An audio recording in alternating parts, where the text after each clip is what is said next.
ओम शांति। आज 26 तारीख की मुरली है, अव्यक्त मुरली है। मुरली का टाइटल है त्रिकालदर्शी स्थिति के श्रेष्ठ आसन द्वारा सदा विजयी बनो और दूसरों को शक्ति का सहयोग दो। तो आज की जो मुरली है बाबा इसमें बाबा का जो मेन टॉपिक है, एक तो त्रिकालदर्शी स्थिति है और दूसरा दिव्य बुद्धि के ऊपर भी बाबा ने जोर दिया है कि दिव्य बुद्धि क्या है और उसके क्या फ़ायदे हैं, उसको कैसे यूज़ करना है, वो सारी चीज़ें। तो हम मुरली को शॉर्ट में डिस्कस करेंगे। तो जैसे बाबा ने शुरुआत में कहा कि त्रिकालदर्शी बाप दादा अपने मास्टर त्रिकालदर्शी बच्चों को देख रहे हैं, कि बाबा तो है ही त्रिकालदर्शी, पर बाबा ने बच्चों को भी त्रिकालदर्शी बनाया, मतलब मास्टर त्रिकालदर्शी बच्चों को देख रहे हैं। तो बाबा ने ये बताया कि त्रिकालदर्शी बनने का साधन है जो हर एक को बाबा ने ब्राह्मण बनते ही जो ब्राह्मण जन्म का विशेष सौगात दी है, वो है दिव्य बुद्धि। दिव्य बुद्धि द्वारा ही बाप को, अपने आप को और तीनों कालों को स्पष्ट जान सकते हो। एक है बुद्धि, दूसरा है दिव्य बुद्धि। बुद्धि को हम ऐसे समझ सकते हैं कि बुद्धि जैसे कि आत्मा का मेमोरी कार्ड है जिसमें हर एक चीज़ स्टोर होती है। तो एक है बुद्धि, तमो प्रधान बुद्धि, दूसरा है दिव्य बुद्धि। तमो प्रधान बुद्धि जिसमें व्यर्थ है, जिसमें विकारी चीज़ें हैं, विकारी कल्पनाएं हैं, विकारी सोच है ना, उसमें किसी के प्रति बदले की भावना है या कुछ स्वार्थ है, ये सारी चीज़ें भरी हैं। लेकिन दिव्य बुद्धि उसको कहेंगे जिसमें सिर्फ परमात्मा याद है और उसमें कोई विकारीपन नहीं है, हर एक के प्रति शुभभावना है, किसी के प्रति घृणा नहीं है, नफ़रत नहीं है, जेलसी नहीं है। तो वो है दिव्य बुद्धि। दिव्य बुद्धि बनाने का सहज साधन है कि हम अपने व्यवहार में जब भी किसी के संपर्क में आते हैं तो आत्मिक दृष्टि रखें उनके प्रति, दूसरों की विशेषताओं को देखना। और सबसे अच्छा इजी तरीका है कि बुद्धि में जो भी कीचड़ा है, जो गंदगी है, उसको निकालने का, कि जब बाबा के सामने बैठते हैं, यदि हम अशरीरी होके परम धाम में बैठते हैं बाबा के सामने, तो वहाँ पे अपनी बुद्धि को इमर्ज करना चाहिए, आवाहन करना चाहिए और बाबा से प्योरिटी के वाइब्रेशन मतलब बाबा से प्योरिटी के वाइब्रेशन लेकर अपनी बुद्धि में मतलब भरना चाहिए, उसको उसकी बुद्धि की पालना करनी चाहिए कि मैं आत्मा राजा और ये मेरी राइट हैंड कहना चाहिए, मंत्री बुद्धि। तो वहाँ पर बहुत फास्ट रिज़ल्ट मिलती है हमें, कम समय में हमारी बुद्धि एकदम क्लीन एंड क्लियर होती है और शक्तिशाली होती है, जिसको आज की मुरली में बाबा ने एक शुद्ध मन और दिव्य बुद्धि की भी बात की है, शक्तिशाली मन। तो वो परम धाम का जो अभ्यास है उसमें बहुत अच्छी रिज़ल्ट मिलती है, हमारा भी पर्सनल अनुभव है। आगे जो बाबा त्रिकालदर्शी स्थिति का बता रहे हैं कि त्रिकालदर्शी स्थिति से हम त्रिकालदर्शी स्थिति में रहकर हम कोई भी कर्म करेंगे तो हमें सफलता मतलब सहज मिलेगी, असफलता का अनुभव नहीं होगा। अब त्रिकालदर्शी क्या है? त्रिकालदर्शी में भी बाबा ने 3 प्रकार के मतलब बच्चों की बात की है। पहला है सदा त्रिकालदर्शी बुद्धि वाले, सदा। दूसरा नंबर है कभी त्रिकालदर्शी और तीसरे नंबर के हैं अलबेली बुद्धि जो सदा वर्तमान को देखते हैं। अब यहाँ हमें त्रिकालदर्शी भी समझना है कि त्रिकालदर्शी किसको कहेंगे। जैसे कई बार आता है कर्मों को श्रेष्ठ बनाने की विधि है कि हर कर्म त्रिकालदर्शी होकर करो, लेकिन हमारे यहाँ बाबा इससे भी और सूक्ष्म बात कर रहे हैं कि कर्मों का जो बीज है वो है संकल्प। तो कोई भी संकल्प करो वो भी त्रिकालदर्शी स्थिति में स्थित होकर करो, तीनों कालों को जानकर करो, क्योंकि संकल्प बीज है और बीज जो वृक्ष है और फल है वो है हमारे बोल और हमारा कर्म। तो बीज शक्तिशाली होगा तो बोल और कर्म वो ऑटोमेटिक शक्तिशाली होंगे। तो संकल्प को हमें त्रिकालदर्शी स्थिति में स्थित होकर करना है। अब त्रिकालदर्शी स्थिति है क्या?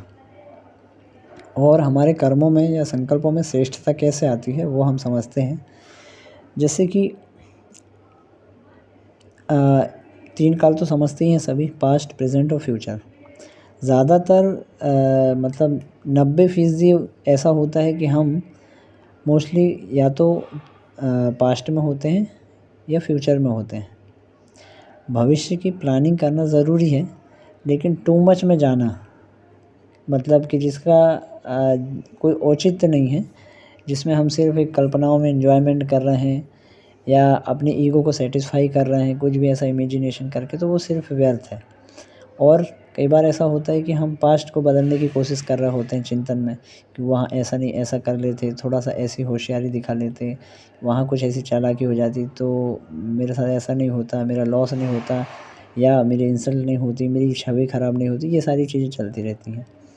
लेकिन और जो हमें वर्तमान में करना है उसको हम वो करते नहीं हैं। वर्तमान में आज जो है, आज को हमारे टालने की संस्कार बन गए हैं।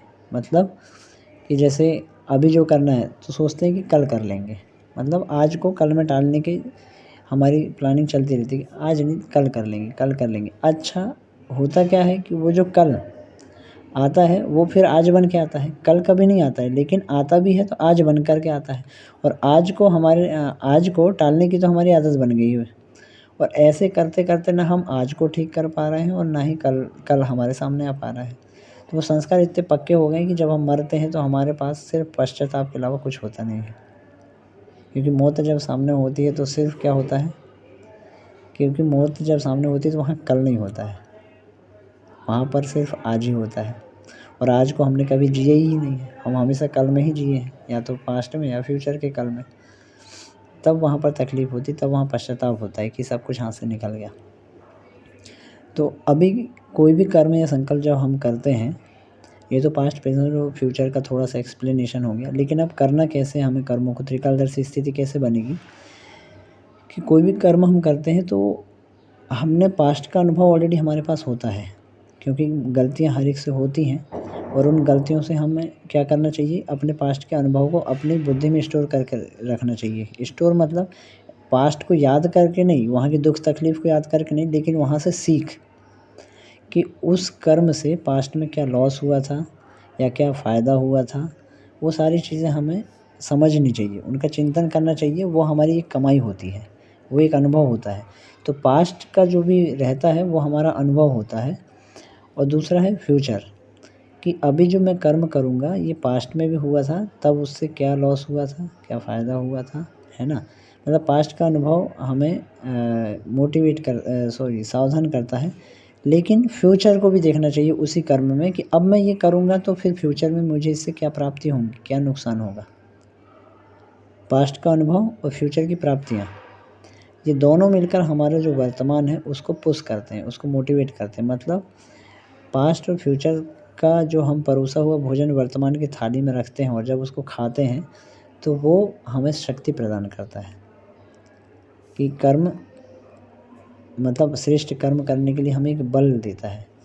तो त्रिकालदर्शी स्थिति वो है। अब थोड़ा-सा और हम आगे बढ़ते हैं मुरली में, कि जैसे बाबा एग्ज़ाम्पल दे रहे हैं 3 बच्चों के, कि एक है सदा त्रिकालदर्शी, है ना? दूसरा है कभी। ये कभी वाले कि जैसे कि सपोज़ मैं अमृत वेला 5 मिनट के लिए, मतलब अलार्म बजा, नींद खुली, पर फिर अंदर आया कि यार 5 मिनट सो जाते हैं। तो अब मैं सिर्फ़ वहाँ पर जो बाबा बोल रहे हैं कि तीसरे नंबर के बच्चे जो सिर्फ़ वर्तमान को देखते हैं, अलबेली बुद्धि वाले, कि अभी 5 मिनट में जो आनंद आएगा बस उसको देख रहे हैं हम। उसके बाद हम वो नहीं देख रहे हैं कि भविष्य, उसके बाद कि यदि मैं उठ के जाता हूँ, बाबा के पास बैठता हूँ, योग लगता है अभी, तो यही 5 मिनट में मैं कितनी प्राप्ति कर सकता हूँ, वो नहीं दिखाई दे रही है। तो सिर्फ़ अलबेली बुद्धि के कारण मैं वर्तमान को देख रहा हूँ, है ना? पता भी है अंतरात्मा में आवाज़ है, पर उसको हम दबा दे रहे हैं, उसको हम सुन नहीं रहे हैं। तो ये है अलबेली बुद्धि। दूसरा है कभी-कभी वाले, कि कभी क्लास कर दी, किसी ने मोटिवेट कर दिया, कहीं से कुछ क्या इंसल्ट हो गई तो एक अंदर में ट्रिगर कर गई कोई बात कि यार अब बदला लेके दिखाऊँगा, ये वो ऐसा कुछ आ गया। तो बहुत ज़्यादा पुरुषार्थ में लग गई कि मैं भी दिखाऊँगा अपने आप को, ईगो हर्ट हो गया। तो ये है कभी-कभी वाले, कि ऐसा जैसे कि शमशानी वैराग्य आ गया, करने के बैठ गए, तो और फिर जब चीज़ें थोड़ी और नॉर्मल होती हैं तो फिर ख़त्म हो जाते हैं। लेकिन जो सदा वाले होते हैं उनको इन सब चीज़ों की ज़रूरत नहीं होती है। बाहरी उनके पास कोई बाहरी मोटिवेशन या ऐसा कुछ उसकी ज़रूरत नहीं होती। उनको यथार्थ चीज़ें दिख रही होती हैं कि वाक़ई में इससे प्राप्ति क्या है, कौन पढ़ा रहा है और मैंने ये जीवन क्यों दिया है, ये सारी चीज़ें उनको क्लियर होती है एकदम माइंड में। तो वो हैं सदा के त्रिकालदर्शी। अब और आगे बढ़ते हैं तो जैसे बाबा आगे बोल रहे हैं कि संकल्प है बीज, वाचा और कर्मणा बीज का विस्तार है। अगर संकल्प अर्थात बीज को त्रिकालदर्शी स्थिति में स्थित होकर चेक करो, शक्तिशाली बनाओ, तो वाणी और कर्म में स्वतः ही सहज सफलता है ही है। संकल्प को चेक नहीं करते अर्थात बीज शक्तिशाली नहीं होता तो वाणी और कर्म में भी सिद्धि की शक्ति नहीं रहती। मतलब संकल्प बीज है, उसको चेक करो, उसको चेंज करो, तो कर्म और वाणी सहज शक्तिशाली होंगे, श्रेष्ठ ही होंगे। लेकिन चेक करने के साथ साथ चेंज भी करना है। सिर्फ चेक करते रहेंगे तो निराशा आएगी अंदर में कि यार ऐसा भी चल रहा है, ये भी हो रहा है, लेकिन चेंज भी करना है। और आगे, अगर त्रिकालदर्शी बुद्धि द्वारा कर्म नहीं करते हैं तो व्यर्थ का बोझ बार बार ऊंचे नंबर में अधिकारी बनने नहीं देता। अगर त्रिकालदर्शी बुद्धि द्वारा कर्म नहीं करते हैं तो व्यर्थ का बोझ बार बार ऊंचे नंबर में अधिकारी बनने नहीं देता। एक्चुअली वो धीरे धीरे व्यर्थ मतलब बिना सोचे समझे जब हम कर्म कर रहे होते हैं ना, बार बार वो रिपीट होते हैं, तो एक प्रकार से संस्कार भी बन जाता है और बोझ इतना ज़्यादा हो जाता है कि फिर चाह कर भी हम उस चीज़ से बाहर नहीं आ पाते हैं। तो बाबा वही बोल रहे हैं कि फिर व्यर्थ का जो बोझ है वो ऊंचे नंबर में अधिकारी नहीं बनने देता है। तो उसके लिए क्या करना है हमें, कि जो हमसे कर्म बार बार रिपीट हो रहे हैं, एक तो दादी जानकी जी के पास एक बहुत अच्छा मुझे भी ये एग्ज़ाम्पल लगता है कि जब भी कोई कुछ ऐसी समस्या लेके आता था, पर्ची की दादी की प्रॉब्लम मतलब कुछ भी, तो दादी कभी पर्ची खोल के पढ़ती नहीं थी। दादी उस पर्ची को फाड़ ही देती थी और सीधा सीधा आंसर देती थी कि भाई कोई भी प्रॉब्लम है, कुछ भी है, उसका एक ही समाधान है और वो प्रॉब्लम आई है एक ही कारण से कि बाबा को याद नहीं करते हो। सारी समस्याओं का एक ही समाधान है, बाबा की याद। तो दादी सीधा बिठा देती थी बाबा के पास कि वहाँ बैठो, सब समाधान हो जाएगा। तो यही है कि हम जब भी हमसे ऐसी गलतियाँ हो रही होती हैं, कोई कर्म बार बार रिपीट हो रहा है, व्यर्थ जा रहा है, और अंदर में फिर क्या होती है, निराशा आने लगती है कि यार ठीक हो ही नहीं रहा है, बार बार ये चीज़ें रिपीट हो रही हैं। और हम क्या सोचने लगते हैं कि यार योग में भी बैठेंगे तो मन तो लगेगा नहीं, इससे अच्छा चलो और कुछ कर लेते हैं। अपने आप को डाइवर्ट करने की कोशिश करते हैं कि मोबाइल में कुछ देख लेते हैं या कहीं पर थोड़ा सा एंजॉय घूमने फिरने चल जाते हैं ऐसा।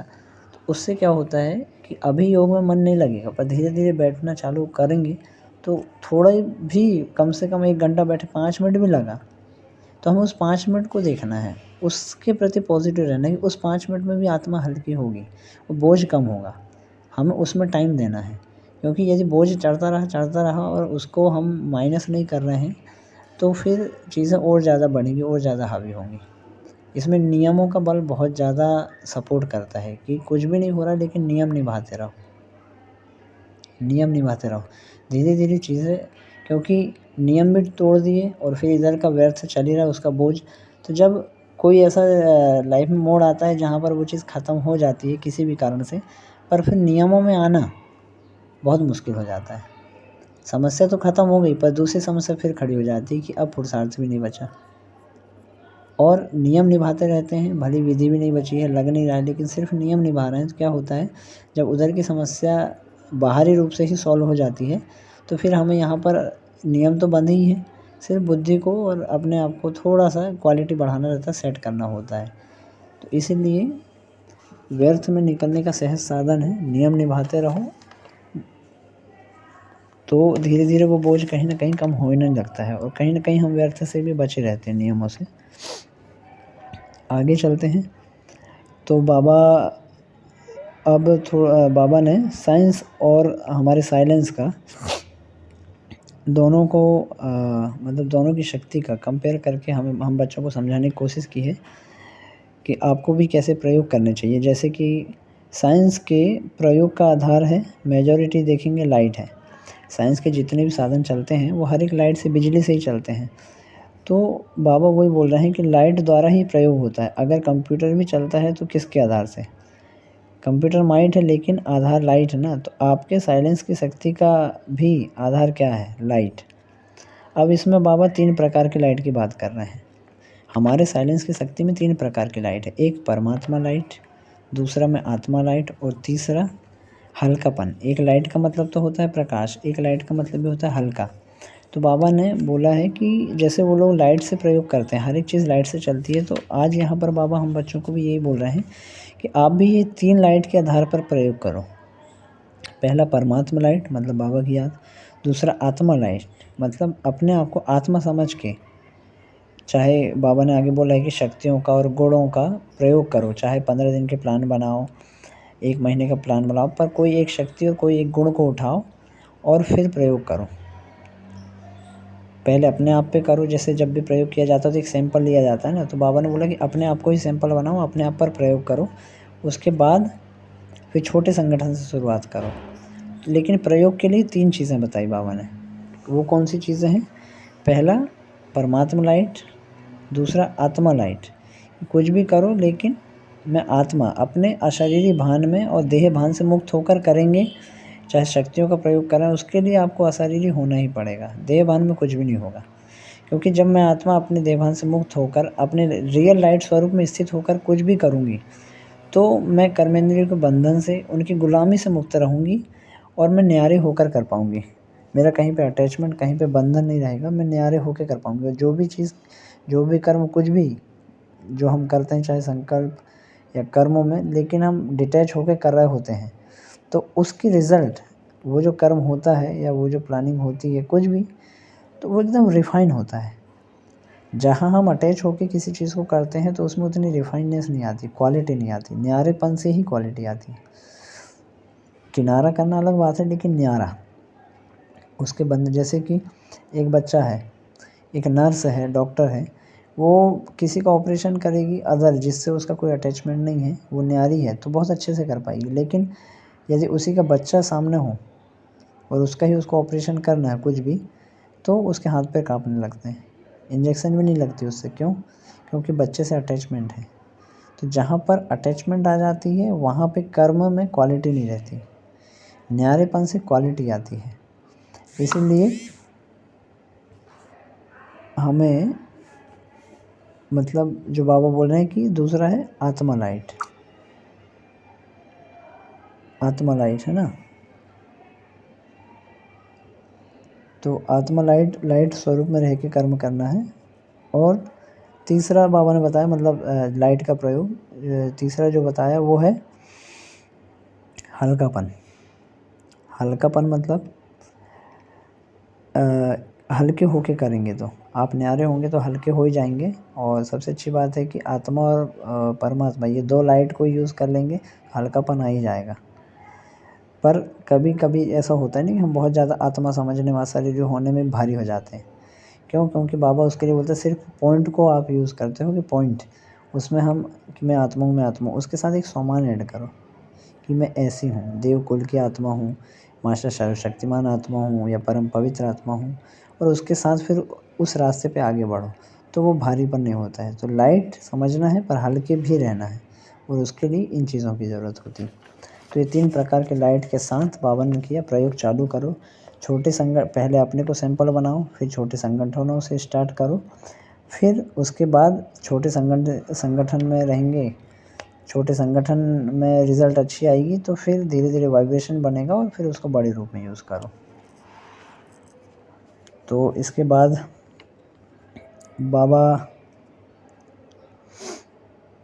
जैसे साइंस के कोई भी साधन को पहले सैंपल के रूप में प्रयोग करते हैं, फिर विशाल रूप में प्रयोग करते हैं, ऐसे आप पहले स्वयं को सैंपल की रीति यूज़ करो। जितना यह प्रयोग करने की रुचि बढ़ती जाएगी, बुद्धि मन इसमें बिज़ी रहेगा, तो छोटी-छोटी बातों में जो समय लगाते हो, शक्तियाँ लगाते हो, उनकी बचत हो जाएगी। सहज ही अंतर्मुखता की स्थिति अपनी तरफ आकर्षित करेगी।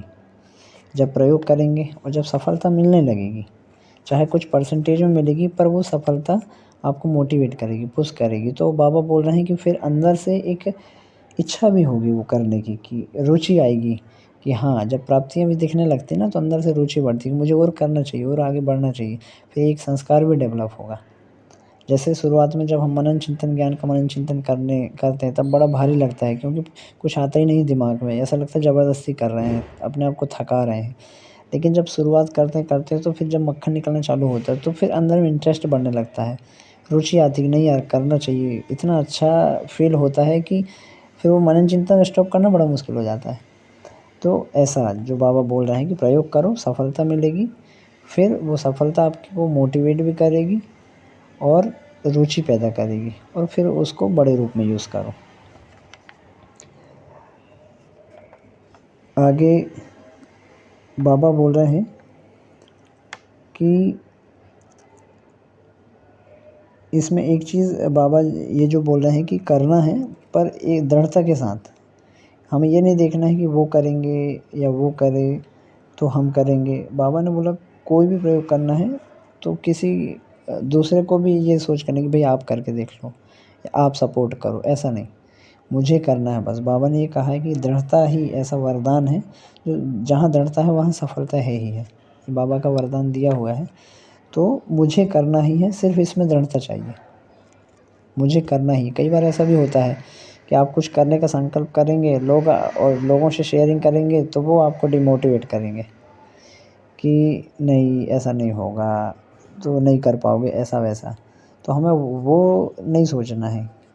क्या होता है जब आप कोई बड़े टारगेट लेते हो या तपस्या ही की प्लानिंग करोगे, तो लोग आपको क्रिटिसाइज़ भी करेंगे, मज़े भी लेंगे। अरे! ये आए हैं अब हीरो बनने, कि ज़्यादा समय नहीं चलेगी। बहुत आए, ऐसे तो हमने बहुत से लोगों को देखा है, बहुत आए, बहुत गए।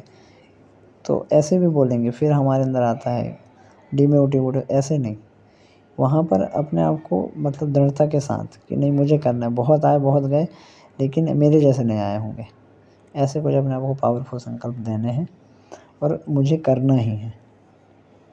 तो जहाँ दृढ़ता है, वहाँ सफलता है ही है। फिर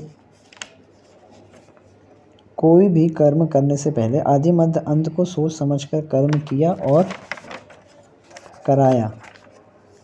अलबेला नहीं कि जैसा हुआ ठीक है, चलो चलाना ही है, नहीं। तो फॉलो ब्रह्मा बाबा बोल रहे हैं, ऐसे नहीं जो आया हो गया कर लिया, नहीं। जैसा हुआ ठीक हुआ, उसमें चलाना नहीं है। बाबा बोल रहे हैं कि फॉलो ब्रह्मा बाप, मतलब बाबा को फॉलो करना है, कॉपी करना है। कॉपी करना तो सहज होता है ना। देखो कॉपी करना सहज होता है, पर कॉपी करने की विशेषता हर एक के अंदर होती है। लेकिन अभी क्या हो रहा है, कमज़ोरियों को कॉपी करने की विशेषता है हमारे अंदर, कि जैसे कि बाबा को फॉलो करने की बात आती है तो हमारे अंदर क्या आता है, अरे वो तो ब्रह्मा बाबा थे, हमारे बस की बात थोड़ी है। हम अपनी कमज़ोरियों को सपोर्ट करने के लिए ऐसे एग्ज़ाम्पल देख लेते हैं, जो बड़े-बड़े महारथियों से कोई गलती हो रही है तो हम उनको फट से ले लेंगे, उनसे भी तो हो रही है, हमसे हो गई तो क्या बड़ी बात है। तो नहीं, वहाँ पर और जब कोई उस उन्हीं महारथियों ने जो अच्छा किया है, वो चीज़ें हमसे बर्दाश्त नहीं होती, वो नहीं होती, उसके लिए तो हम बोलते हैं भई वो तो इतने बड़े हैं।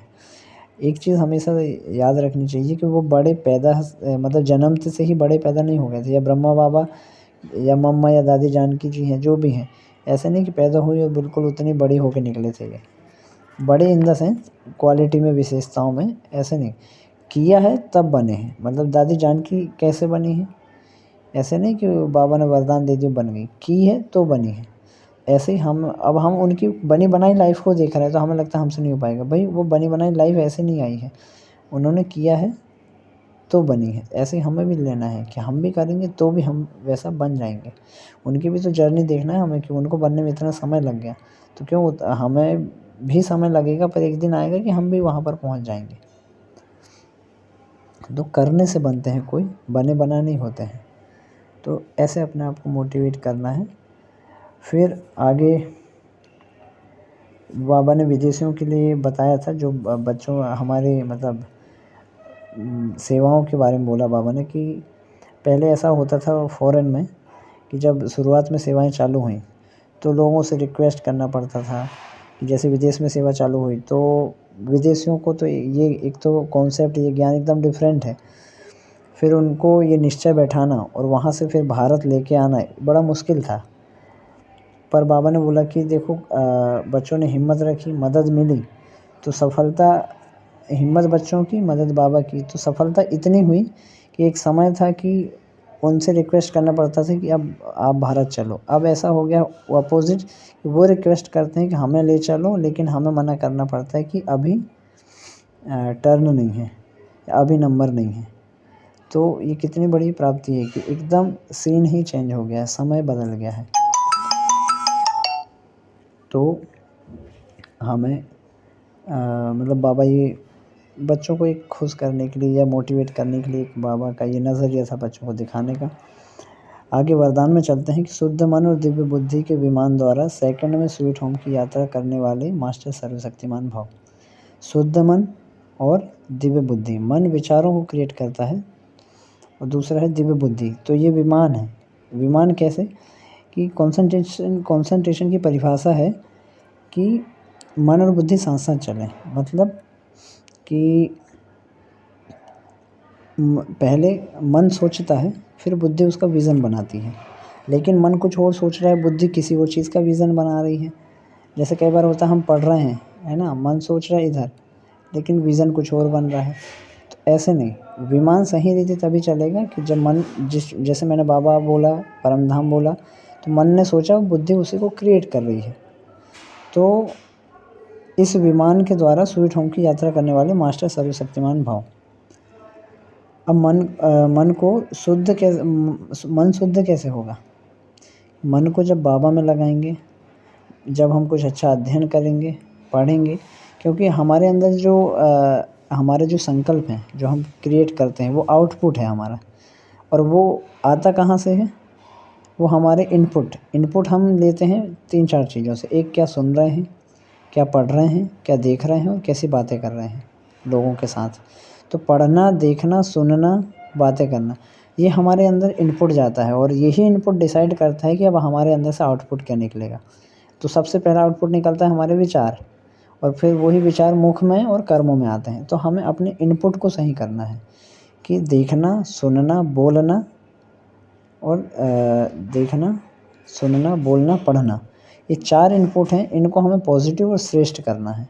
तो जब ये इनपुट श्रेष्ठ होंगे तो हमारे जो आउटपुट है हमारा मन से निकलने वाला, तो मन भी शुद्ध होगा, शक्तिशाली होगा, और यही चीज़ हमारी बुद्धि में स्टोरेज होती है, यहीं से हमारे संस्कार भी क्रिएट होते हैं, तो बुद्धि भी दिव्य बनेगी। तो हमारा जो विमान है वो सही रीति से चलेगा। लास्ट में स्लोगन है कि दिल सच्ची हो तो दिलाराम बाप की आशीर्वाद मिलती रहेगी। दिल सच्ची हो तो दिलाराम बाप की आशीर्वाद मिलती रहेगी। ओम शांति।